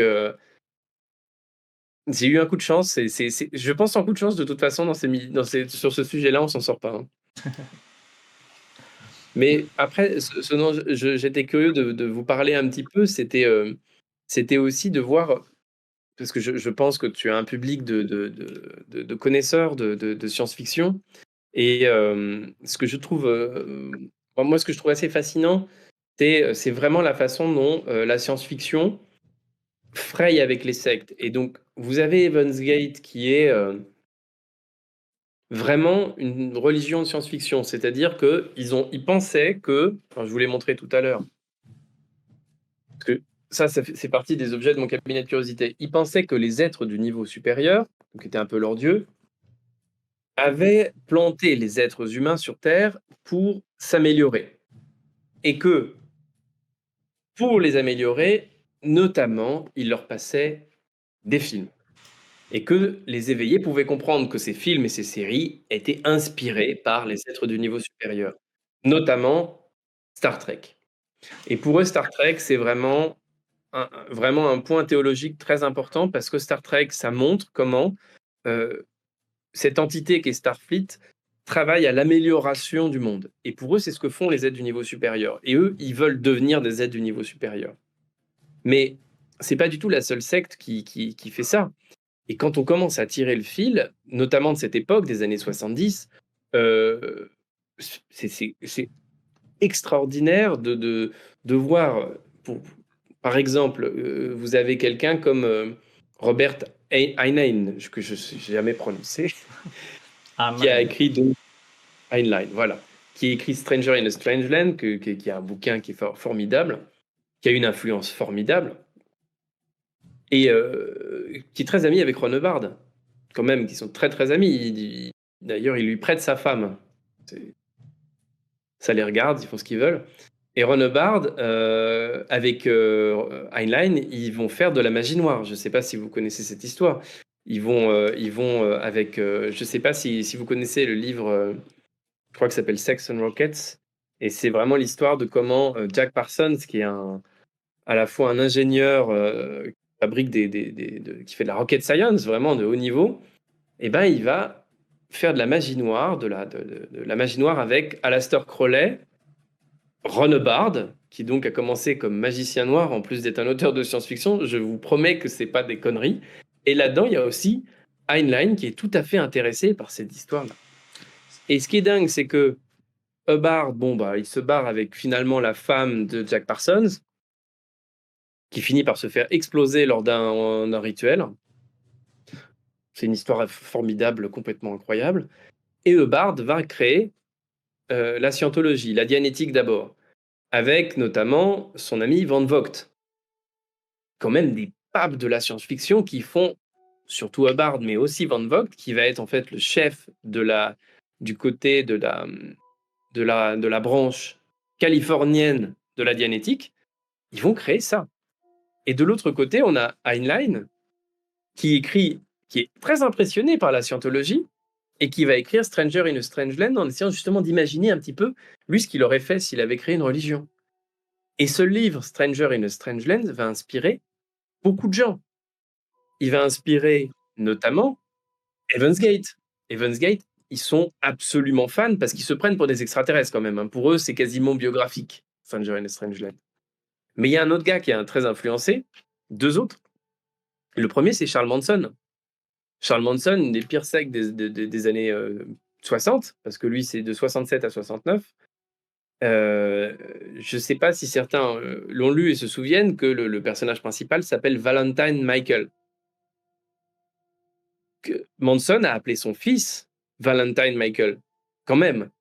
Donc il y a un gars qui s'appelle Valentine Michael Manson et qui est à la fois, on va dire, le fils de Heinlein et de Charles Manson. Et Manson va vraiment s'inspirer notamment des rituels qui sont présents dans En Terres étrangères, puisque c'est le nom français. Il va vraiment être très marqué à la fois par Heinlein et son En Terres étrangères. Et je ne sais pas si vous le savez, mais quand il rentre en prison en 1961, pour son avant-dernier séjour en prison, il se déclare scientologue, Charles Manson. Donc là, je vous envoie plein de trucs, vous faites ce que vous voulez. Ouais, mais ouais, je te dis, quand même, il y a un sujet, secte et science-fiction, qui est extrêmement prégnant, notamment dans les années 70 aux États-Unis et en France. Moi, ce qui m'étonne, en tout cas, c'est méga intéressant. Je ne savais pas le dixième, rien du tout ça.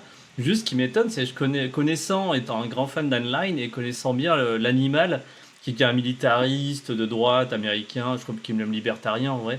Mais ça, je suis moins sûr. Et en fait, c'est quelqu'un qui, pour moi, de ce que je connais des anecdotes de sa vie, mais je connais que quelques anecdotes, et notamment de pas mal de ses écrits, c'était quelqu'un qui, genre tout ce qui était mouvement hippie ou magie occulte, pour moi, alors j'ai a priori tort, était absolument pas, je voyais pas partir là-dedans. Même, j'aurais même dit tout le contraire, puisque quand il a écrit En terre étrangère, donc le titre que tu as cité en VO, en fait, il y avait le mouvement hippie qui a surkiffé ce bouquin, qui était en mode, ça faisait une partie des bibles, des fameuses bibles hippies d'époque. Il y avait Dune, il y avait le Hobbit, puis le Seigneur des Anneaux, puis certainement plein que je connais même pas. Mais en tout cas, il y avait aussi En terre étrangère qui a marqué son temps. Et quand les hippies, c'est une célèbre anecdote, alors peut-être à revérifier, se ramener pour voir Heinlein chez lui avec un exemplaire pour le faire signer, tout sourire, Heinlein limite les virait à coups de chevrotine, quoi, en disant saleté de hippie. Donc c'est juste ça, de ce C'est que les je, hippies, honnêtement. voilà, de ce que je connais de Heinlein, je m'étonne vachement. J'aurais jamais mis le mot s'intéresser aux trucs occultes, etc. Mais après, il y a plusieurs phases dans une vie. Hein. Peut-être qu'à 20 ans, il était fan d'occulte et à 50, il tirait sur les hippies. C'est pas impossible. Je pense que c'est parce que nous, on a cette image de la magie comme étant un truc ancré dans le paganisme, un peu justement un peu hippie. C'est pas du tout le cas c'est pas du tout l'ambiance de Crowley, pas du tout. C'est plutôt justement un moment d'expérience sur l'esprit humain. Et c'est ça qui va mener Bard à créer sa dianétique. Il appelle ça a Science of the Mind. Et donc, je pense que c'est ça qui peut expliquer euh, qui s'y soit intéressé, mais ce qui l'a plutôt beaucoup plus intéressé, c'était la dianétique et la scientologie. Et toute l'histoire de justement je t'en prie, j'ai l'impression de regarder un film d'horreur, tu sais, où le gars, il a le dernier mot avant d'être tué. C'est n'importe quoi, ma petite webcam. Bon, allez, on va faire comme ça. Blab. Ou l'horreur. Mais Ah, mais c'est pour ça. je pense justement que leurs idéologies, l'idéologie des dérives sectaires qui sont plus proches de la science-fiction sont beaucoup plus liées au contrôle de soi et à l'idée d'un changement de l'humain. Donc, porteur le point commun avec la culture hippie, ce serait quand même cette excitation des années 70 et de la fin des années 60 autour d'une transformation, de quelque chose qui était en train de se passer. Mais de l'autre côté, beaucoup moins autour du plaisir, du relâchement, de l'amour libre. Au contraire, beaucoup plus du contrôle. Et la dianétique, c'est ça. Avec cette idée que, par exemple, à travers le langage, on va pouvoir changer l'être humain. Donc ça, c'est l'idée de la sémantique générale, ensuite de Van Vogt avec le monde des nonas et de tout ce qui va ensuite donner euh, d'abord la dianétique, puis la scientologie. Bard a vraiment travaillé sur cette idée-là, qu'on retrouve chez Evans Gate, quasiment intacte, et qui a été utilisée quand même chez Charles Manson, puisqu'il a quand même fait 14 mois Pendant 14 mois, il s'est intéressé à la scientologie. Il a été dans les locaux de la scientologie pour se former, il aurait fait 150 heures de cours. Ça a été prouvé, hein, on a trouvé les documents, ils ont essayé de planquer le truc, forcément, parce que pas terrible. Et on pense vraiment qu'il s'est servi des méthodes d'auditing pour faire ces méthodes de manipulation mentale. Donc c'est vraiment ce truc autour il parle des engrammes, il parle des tétans chez les scientologues. Pour Manson, c'était d'aller chercher vraiment toutes les attaches, les traumatismes des femmes qu'il recueillait pour ensuite les modifier, pour ensuite, en renfort de LSD, les reformater complètement. Parce que je pense que c'est un des gourou qui a eu l'usage de la drogue la plus terrifiante. Mais, euh, mais donc, il y a un espèce de fil qui est attiré entre tout ça, qui est quand même particulièrement troublant. Particulièrement troublant, et on peut le tirer malgré tout, parce que j'imagine que Heinlein, ça devait beaucoup l'énerver, mais il y a quelqu'un qui a vraiment créé la religion dont il parle dans le livre. Ça s'appelle la Church of All Worlds. C'est un peu une secte, mais c'est le genre de secte gentille On va dire que c'est plus un mouvement religieux américain. C'est des sorciers. Et la Church of All Worlds, c'est un gars qui a vraiment pris tous les principes, les Waterkin, tout ça, et qui l'a appliqué. Et il l'a appliqué, c'était d'ailleurs il est toujours vivant, hein, mais c'est un des grands précurseurs du mouvement néo-païen aux États-Unis. Et il s'appelle Oberon Zell Ravenheart, qui est un nom bien sûr totalement inventé. Et c'est un personnage, je ne sais pas si certains d'entre vous connaissent, mais qui est absolument fabuleux. Mais lui, ce qui est intéressant, c'est que son idée vraiment, c'est que l'imaginaire et la réalité sont la même chose. Donc il est très opposé, on est à l'opposé de la dianétique, on est à l'opposé de la sémantique générale. Il veut justement dire que les mythes parlent de quelque chose de vrai et qu'il faut aller les chercher. Et donc, un petit peu à la manière d'un Joseph Campbell, il va dire voilà, il faut que ces mythes désormais j'allais citer. pour nous. Voilà, il faut qu'on utilise les mythes pour se construire nous-mêmes. Et donc, il faut créer des mouvements qui relancent l'humain sur se réapproprier nos mythes et nos désirs de croire. Et bon, lui, il croit complètement aussi qu'on peut, je ne sais pas, jeter des sorts et tout ce que vous voulez. Mais il y a cette chose sous-jacente qui est vraiment proche de ce que fait un auteur de science-fiction. C'est-à-dire, à partir des mythes, à partir de l'écrit, créer un récit et l'alimenter. Donc c'est un fil, je trouve, assez... quand même, quand on commence à tirer ce fil, on part d'Evans Gate et on atterrit partout. Ah bah c'est fou, oui, le passage que tu viens de donner en citant au moins 4 ou 5 des plus grands auteurs de science-fiction des années 60, 70, etc., qui partent dans ces, on va dire, expériences, c'est dingo, c'est une chose que je n'avais jamais entendu parler en tout cas. Mais alors, il y a que Hubbard qui a franchi vraiment le Rubicon. C'est-à-dire que par exemple, Van Vogt, quand ça devient mystique, il arrête. Et comme tu le dis, Heinlein, il écrit, voilà, moi je ne le savais pas, mais il écrit ce livre et après, bon, il les envoie pas. Il y a vraiment que Hubbard qui a vraiment été à ce point complètement acquis à sa cause. Après, on a. On a forcément, il y a l'auteur de Battlestar Galactica et aussi Glenn Larson. Donc voilà, c'est Glenn Larson et aussi Orson Scott Card, qui sont mormons. Et quand on regarde leur œuvre, c'est très clair. Hein. C'est très très clair. Orson Scott Card aussi, tout comme un Frank Herbert, a aussi tenté de détruire le mythe du Messie avec la stratégie Under, etc. En cassant aussi ces mythes, et je pense que notamment Frank Herbert serait un peu l'ennemi justement de cette pensée-là, parce que s'il y a bien quelqu'un qui s'est amusé à déconstruire la figure du héros, du Messie, du mythe qui est construit sur les êtres humains, c'est bien lui, parce qu'on connaît très bien que le premier Dune est un super récit héroïque, on est tous à fond, et puis le Messie de Dune, c'est juste, ça prend le Dune, et puis ça le casse en deux, en mode, non, en fait, pas du tout, quoi. Et après, il part très loin. Ouais, mais je pense que c'est parce que la science-fiction a satisfait et alimenté, en tout cas réactualisé cette question du mystique, que forcément certains auteurs sont allés ont eu cette tentation parce que c'était quelque chose dont ils étaient très curieux et d'autres auteurs l'au contraire cassé, détruit. Mais je pense malgré tout que il faut faire attention à ne. La plupart des amateurs de science-fiction sont assez défiants vis-à-vis des religions et la théorie là-dessus, c'est quand même que justement il y a une sorte de travail sur soi. Quand on est à l'aise avec l'imaginaire, quand on est à l'aise avec son imaginaire, qu'on n'a pas peur, justement, qu'on a cette espèce de fuite maîtrisée dans l'imaginaire, on est beaucoup plus rétif à des récits sectaires parce que vous avez cette espèce d'armure d'imaginaire qui est à vous déjà et personne ne peut la dogmatiser.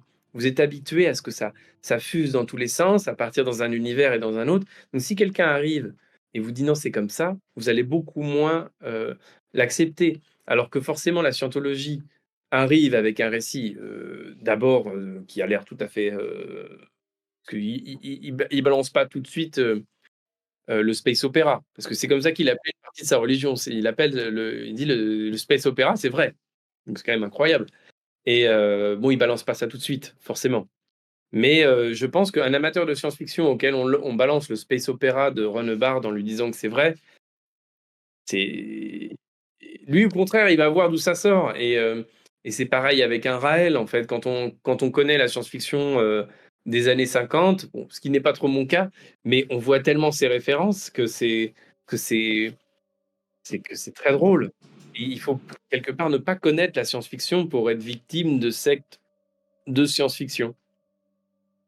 Ouais, C'est la science-fiction nous rend plus forts. C'est un peu le message que je vais vous envoyer.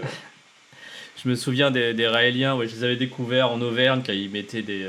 Alors j'étais en pleine période X-Files. D'ailleurs, on peut peut-être presque, à moins qu'il y ait d'autres choses que tu veux vraiment aborder qu'on n'a pas encore abordé, mais peut-être finir sur le côté période, moi je trouve, de suicide, du suicide d'Evans Gate. Mais donc ces années 95, 2000, on va dire, qui sont un gros vivier de, justement sur cette imagerie extraterrestre, les petits gris, X-Files, séries dans tous les sens, le paranormal à tous les étages.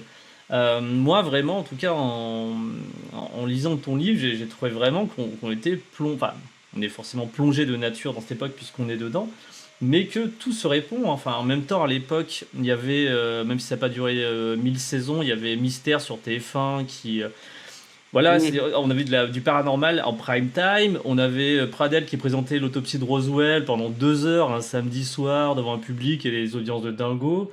Je trouve que tout ça, ça se réunit vraiment dans cette, ça se cristallise vraiment dans cette période. Donc j'étais très friand parce que moi, pour moi, c'était de la science-fiction et ça m'éclatait, etc. Et donc j'étais nourri. Je sais pas ce que tu en penses. Bah, là, il y a quelqu'un qui dit en même temps David Icke et Stargate, ça a fait florès sur les internets. Pas sûr qu'il ait lancé une secte. Icke, dans le genre gourou, on fait pas mieux. Je sais pas qui Et c'est. je pense David Icke, c'est Monsieur Reptile. Les reptiliens, c'est lui. Ah d'accord, ok. Je connais Reptilia, forcément, etc., mais je connaissais pas Voilà, la c'est sa source. signature.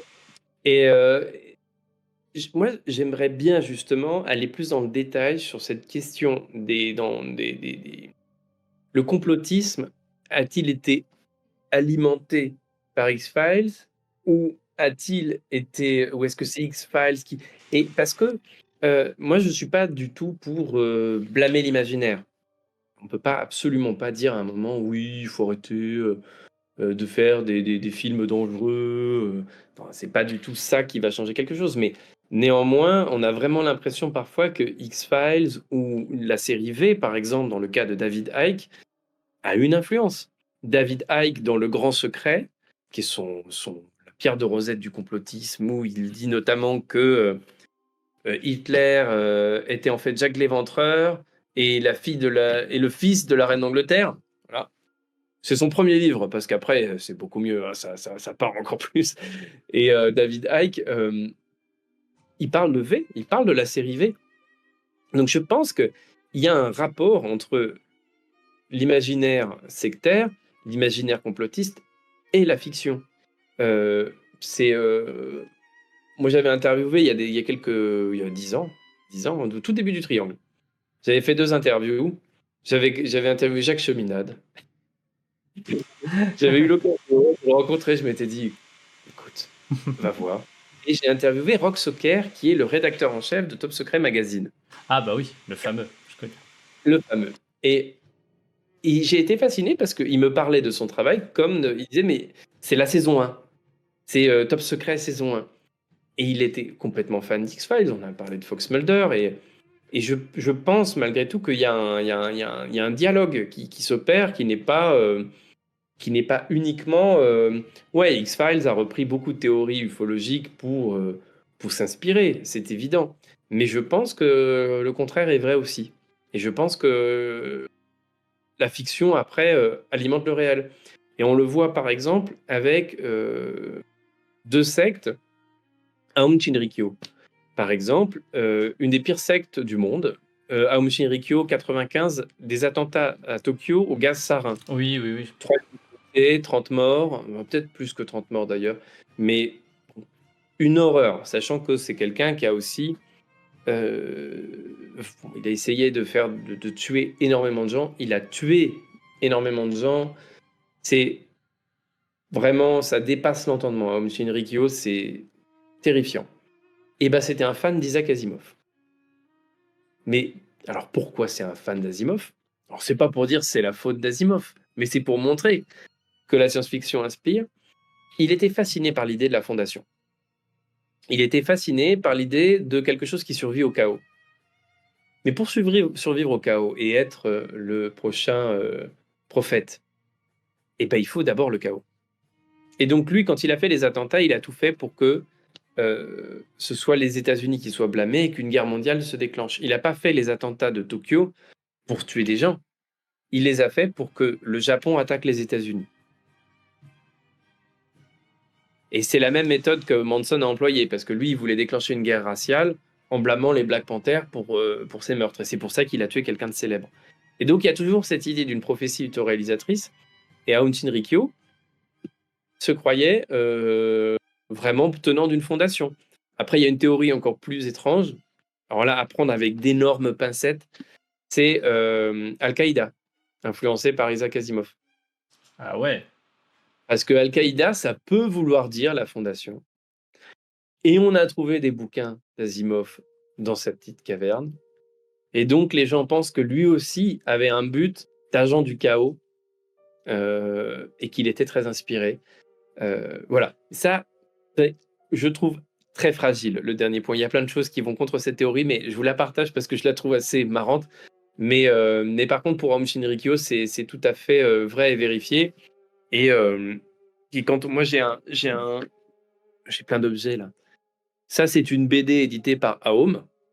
Et quand vous lisez la BD, donc vraiment, quand je vous dis que c'est une secte de science-fiction, ils éditaient des mangas avec, vous avez l'impression d'être dans Akira, avec l'apocalypse et à la fin, lui qui survit et qui va un peu, voilà, comme c'est Harry Seldon, quoi. Et ça, c'est pas pour dire, c'est une vraie BD de la secte de l'époque. Ça vient du Japon. Et tu fais visiter ton cabinet de curiosité, Quentin? Et ben, pour le moment, il est plutôt dans des cartons, parce que j'ai un petit appartement. Et c'est en formation, parce que le problème, c'est que à chaque fois que je trouve des objets, je me dis, il faut que je l'achète. Mais je suis pas Crésus. Par exemple, il y avait récemment, mais je crois que c'est toujours pas acheté. Si vous allez sur Le Bon Coin, vous pouvez trouver non, sur eBay, il y a actuellement un objet de la secte Aum Shinrikyo.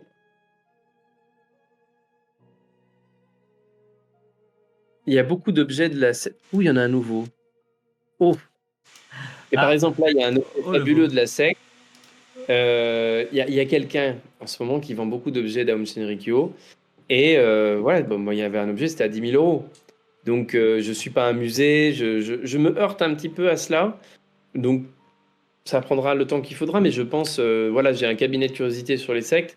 Et l'objectif de ça, c'est que un peu comme le ferait un historien, j'essaie de constituer un corpus, de conserver des traces de tout ce qui s'y passe. Et si un jour un historien me contacte parce qu'il veut travailler sur ces sujets, je serais ravi de pouvoir lui fournir mes petites trouvailles. Ah bah moi, si tu veux un espace à Lyon pour exposer, j'ai ce qu'il faut, hein.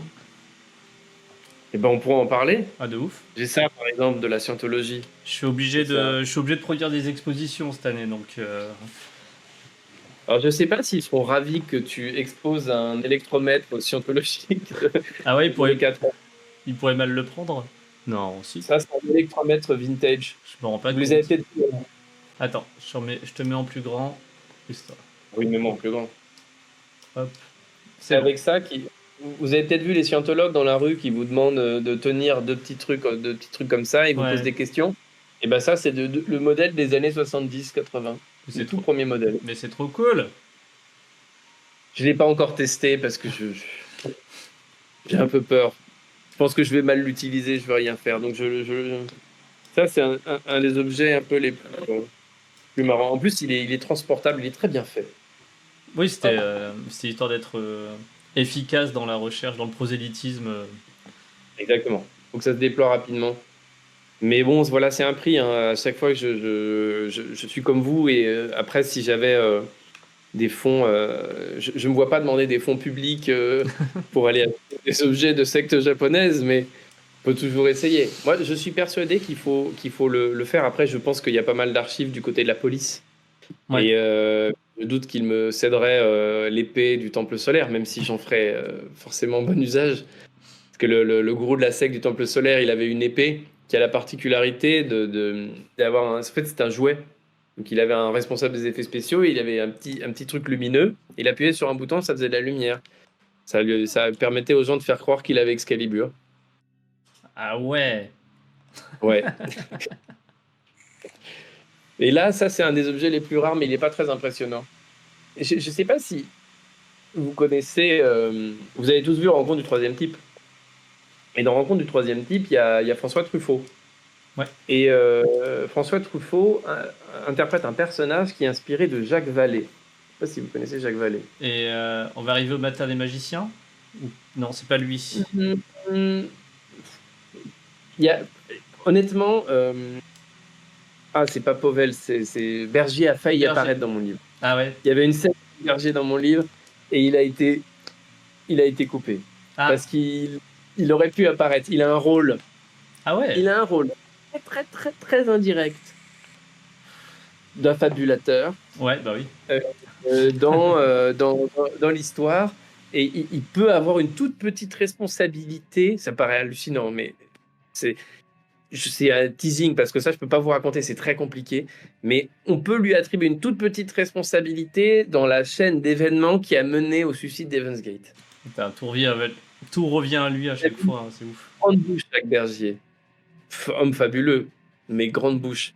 Ouais. Et donc ce livre, c'est un livre de Jacques Vallée qui s'appelle Messenger of Deception.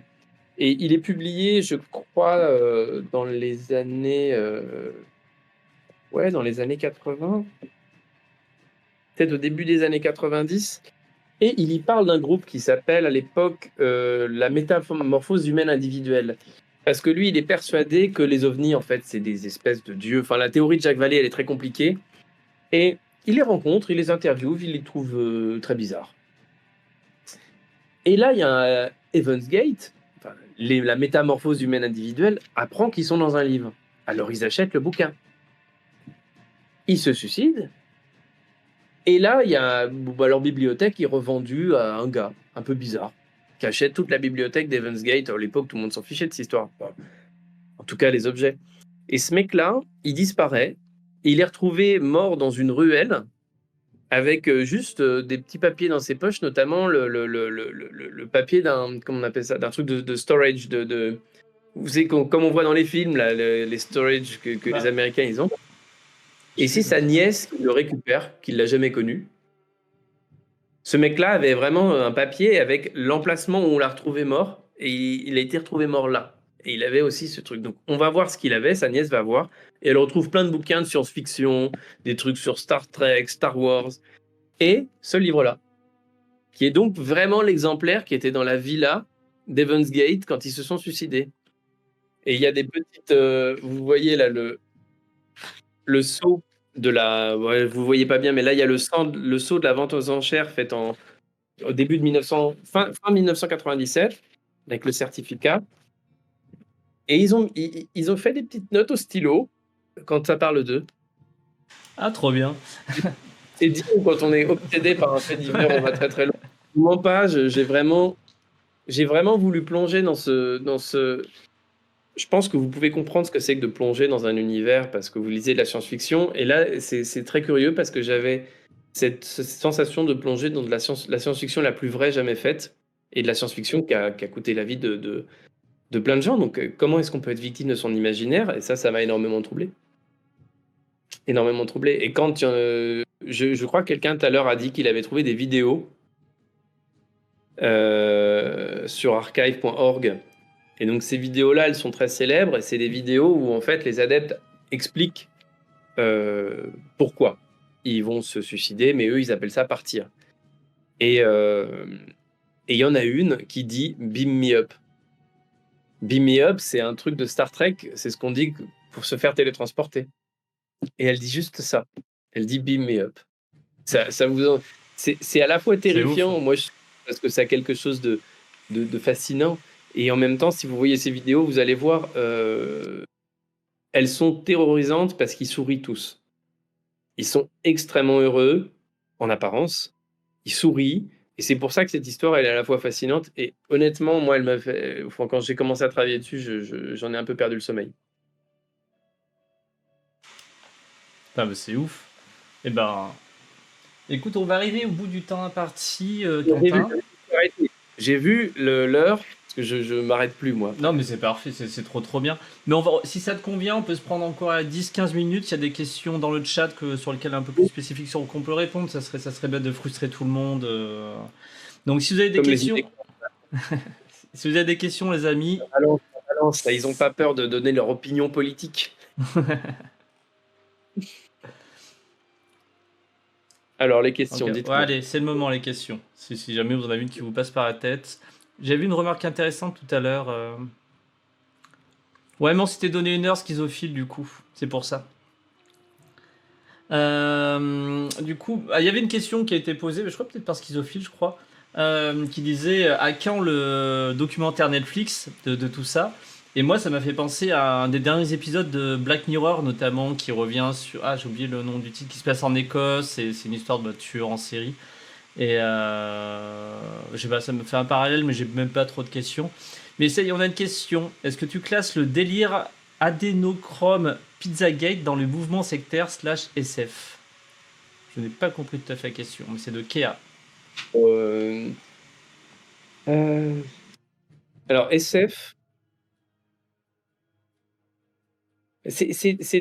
honnêtement, je suis beaucoup plus embêté par la question du complotisme.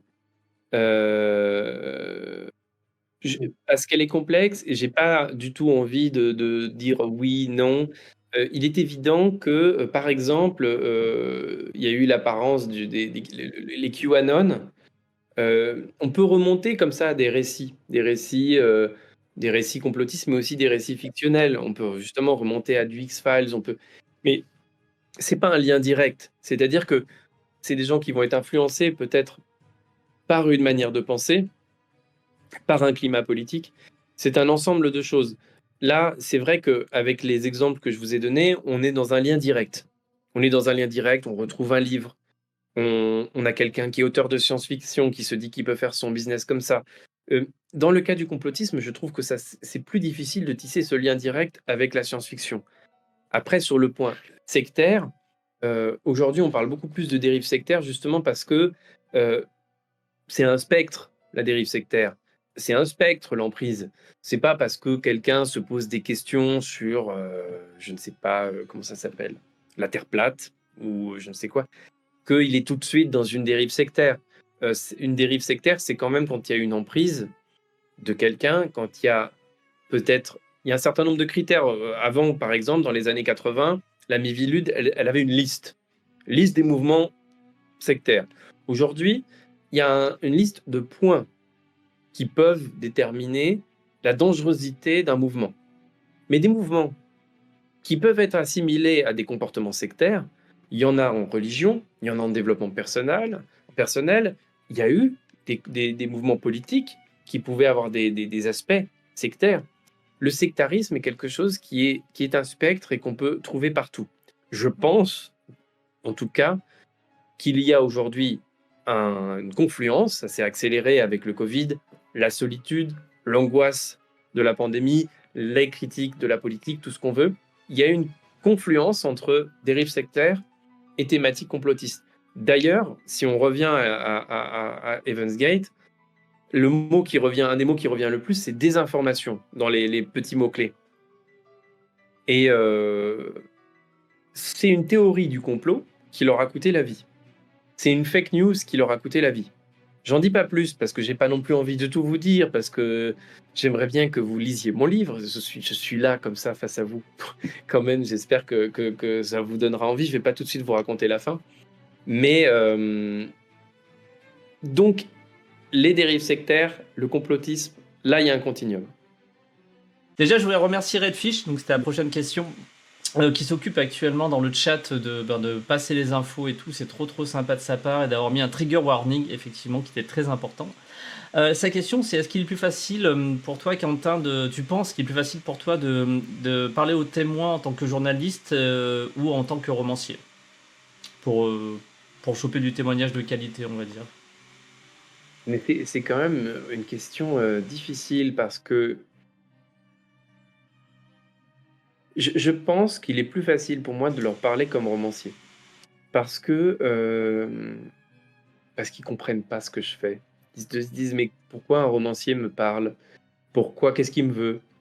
Alors que quand j'arrive en tant que journaliste, heu, là, ils vont penser que je vais dénoncer, critiquer, attaquer. Et il y a quelqu'un que j'ai essayé de contacter pendant vraiment mais j'ai mis 2 ans et demi à l'avoir. Heaven's Gate, ils ont écrit un film de science-fiction. C'est là où on reboucle totalement la boucle et j'ai trouvé le mec qui a bossé avec eux. Un vrai gars d'Hollywood, pas du tout un allumé, hein. Et lui, j'ai mis très longtemps à l'avoir. Je pense il m'aurait absolument pas répondu si je lui avais dit que je travaillais pour tel média, tel truc. Il s'est juste, voilà, je suis venu comme un curieux qui était en train de travailler sur un roman et ça ouvre plus de portes quand c'est des gens timides. Alors que je pense que journaliste, ça ouvre beaucoup de portes quand on parle à des gens qui veulent qu'on parle d'eux.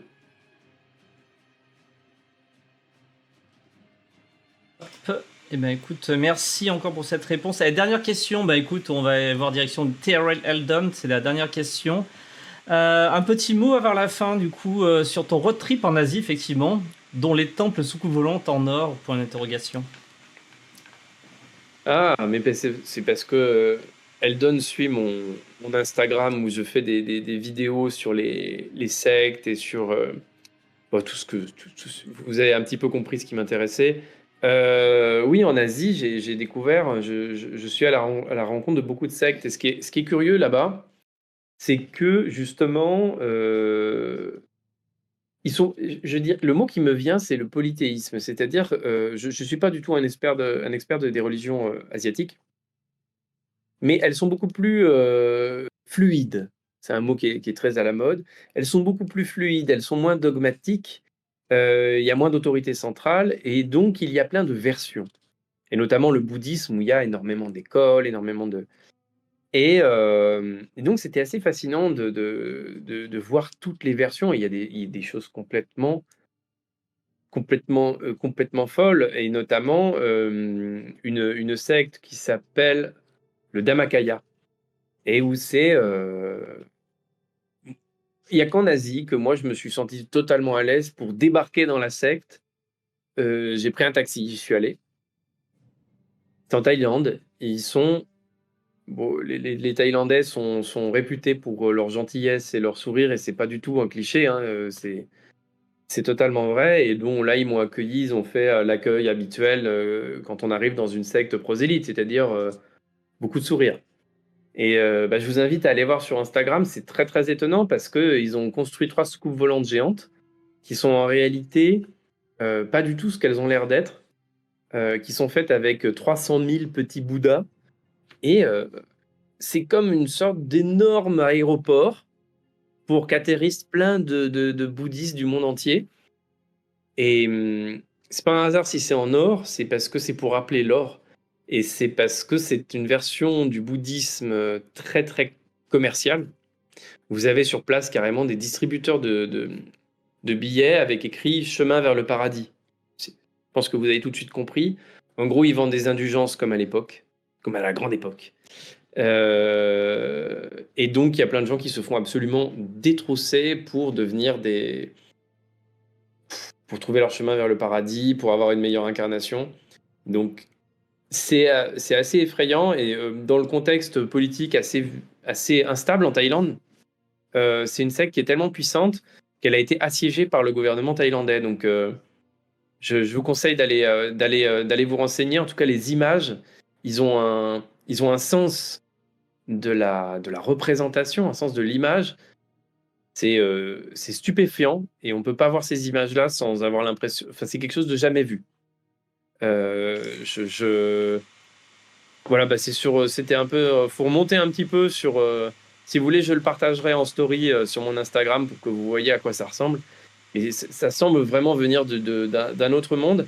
Et malgré tout, même si c'est quelque chose de très négatif et bien sûr de très dangereux, on peut pas s'empêcher, je trouve, moi, de penser que quand on est en France, quand on cherche le mystère, il est dur à trouver.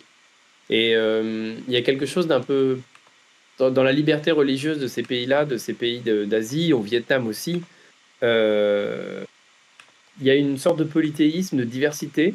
Il n'y a pas que des choses dangereuses, mais qui fait qu'on trouve quand même le mystère à tous les coins de rue. Et moi, c'est quelque chose qui me manque beaucoup dans nos contrées où le mystère est un peu appartient au passé. Je sais pas si vous le ressentez aussi, mais c'est quelque chose que j'aimerais bien, à travers la littérature, c'est ce que j'essaie de faire revenir, un petit peu de mystère et d'obscurité. Eh ben écoute, Quentin, ça me semble absolument parfait pour clore cet entretien. Et ben écoute, mille merci à toi d'avoir été présent pour cette soirée, pour ce retour des lives et entretiens. Je suis encore un peu rouillé, discussion, mais bon, écoute, d'un autre côté, il y a qu'à boire tes paroles, donc c'est un peu parfait pour moi. Ça, c'était vraiment trop cool. Puis en plus, voilà, on a du monde qui est arrivé petit à petit, donc ça fait grave plaisir. C'était vraiment trop trop bien. Donc voilà, n'hésitez pas à le remercier fortement dans le chat, dire merci à Quentin. On a mis les liens, notamment du triangle, là, donc, que je mets dans les liens du chat, tout simplement. Vous pouvez aller sur le site des Intergalactiques pour aussi récupérer les références du livre de Quentin. Donc, Dieu est un voleur qui marche dans la nuit, édition bouquin, janvier 2022. Toujours disponible, si je dis pas de bêtises, Quentin. Toujours disponible. Voilà, donc n'hésitez pas à suivre. Bah, voilà, si vous, en tout cas, il l'a répété quelques fois. Si vous voulez suivre les recherches, découvertes, mises en avant de son travail, c'est direction Instagram. Merci encore, j'en profite, un gros merci un peu particulier à deux personnes ce soir. Redfish pour avoir vraiment veillé au chat, avoir fait passer les infos régulièrement et mis un trigger warning, ce qui était une très bonne chose à faire. Et Tyrell Eldon aussi, qui en amont et même là pendant l'émission était vraiment à fond pour passer du message et veiller à ce que ce soit une émission de qualité. Donc merci à tous les deux. Merci à tout le monde, hein, mais voilà, c'est deux d'entre vous qui ont été extrêmement proactifs pour la réussite de cette émission. Donc mille Beaucoup. merci. Et bah écoute, merci encore Quentin de ta présence. Merci à tous. C'était un grand plaisir de pouvoir parler tranquillement de tout ce qui nous passionne. Trop bien. Allez, c'est parti. J'envoie en diff et nous on va disparaître des écrans.